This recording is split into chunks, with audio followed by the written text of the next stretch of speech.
At the start of June, it was finally time to leave Nia Bay.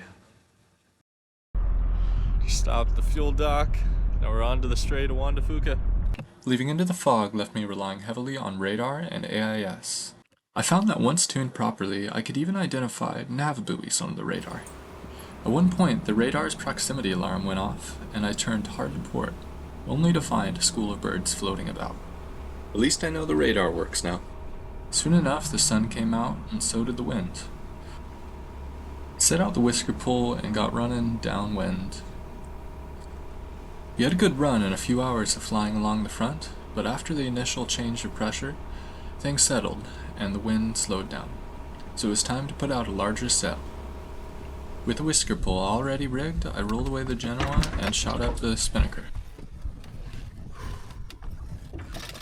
After attaching the clew and foot sail, I pulled the pole back into position using the sheet and guy line.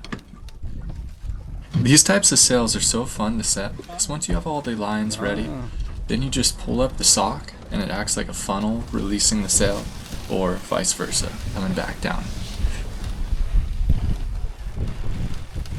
Now I had the autopilot set a little upwind while getting everything ready, and soon enough you're going to hear it try to fight against it because the rudder was already pinned to one side and kind of got the boat stalled, but all I had to do was take the autopilot off and turn back downwards.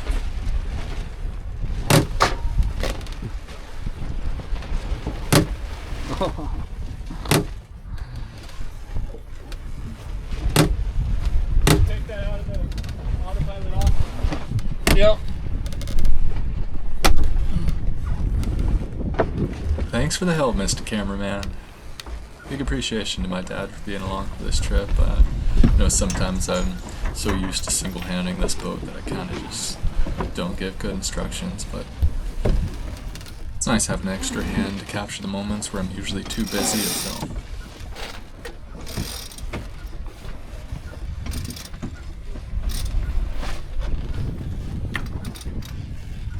It's so colorful.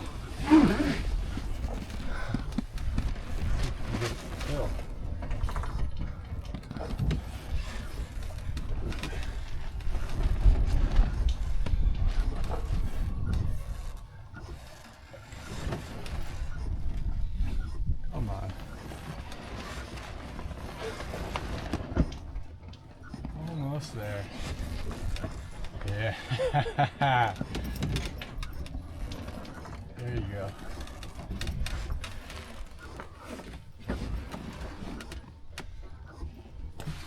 There's something so satisfying about finding that perfect wind angle. Played around with it for a while, but then I brought out my own camera.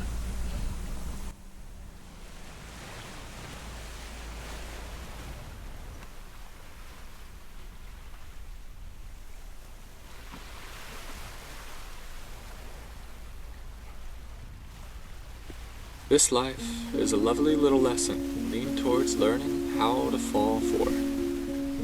For those who fear the fall will never learn to stand up tall, and those who fear to step will never know the beauty for which they went. It's the tears and trials that bring mirrors of the miles, so forward should you fall. And to learn, to earn, to take your turn and answer that call, you must fall.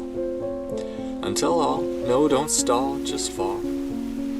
Fly and try. For we all know that to learn, we must earn, and let a feather burn.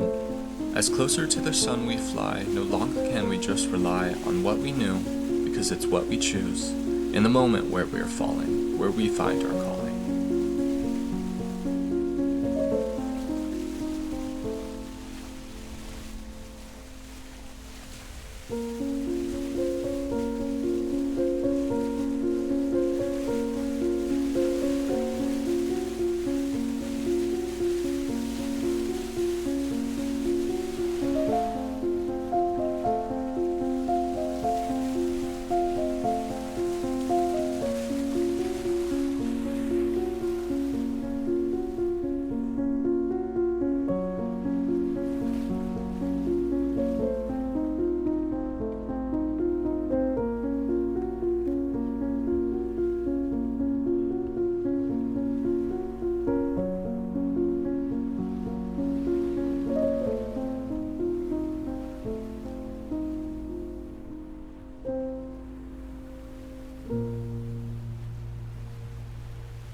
Yep.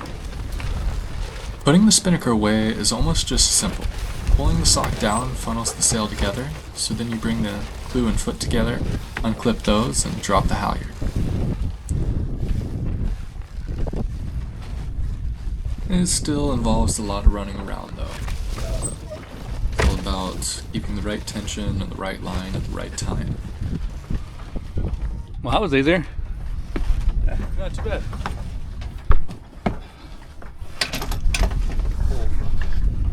Jumping around too much.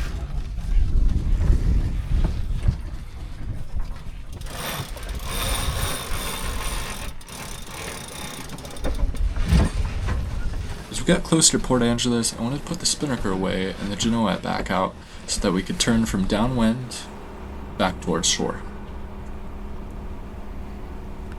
After a 10-hour run, the whole crew was ready for some rest, and the idea of pushing further towards Port Townsend was no longer being entertained. Despite the short size of the sea state, the short intervals were way more annoying than the Pacific swells I was used to.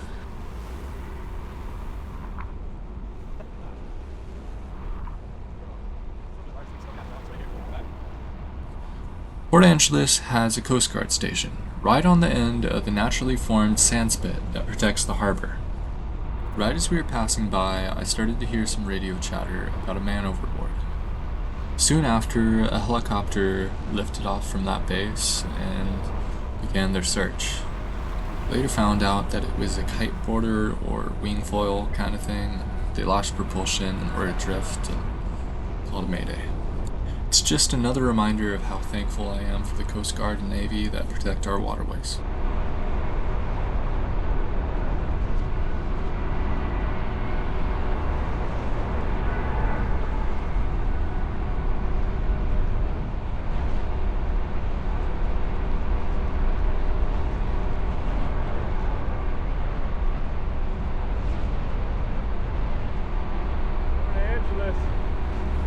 As the saying goes, red right returning, you can see that red nav buoy on my starboard side as we enter the port.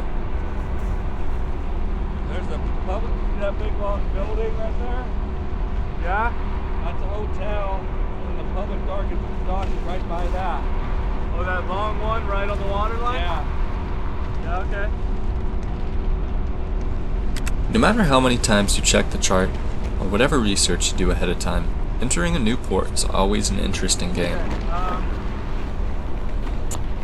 The perspective you get from the waterline is way more limiting than the bird's eye view you may see on a chart. Translating between the two and finding comparable factors is the art of navigating that I find so interesting. Can we go into the wind a little bit? Take some of the pressure off that? Yeah, I think we can now. Huh? Yeah, go into the wind for a bit. While turning a beam after a long day of sailing downwind, I needed to tighten up the glue. See, my mainsail has a bit of a baby reef point. It's like an extra clue that is normally in, but only released if you want the sail extra baggy for some downwind sailing. So I turned into the wind, first to center the main sheet, and then to go up and pull in that clue.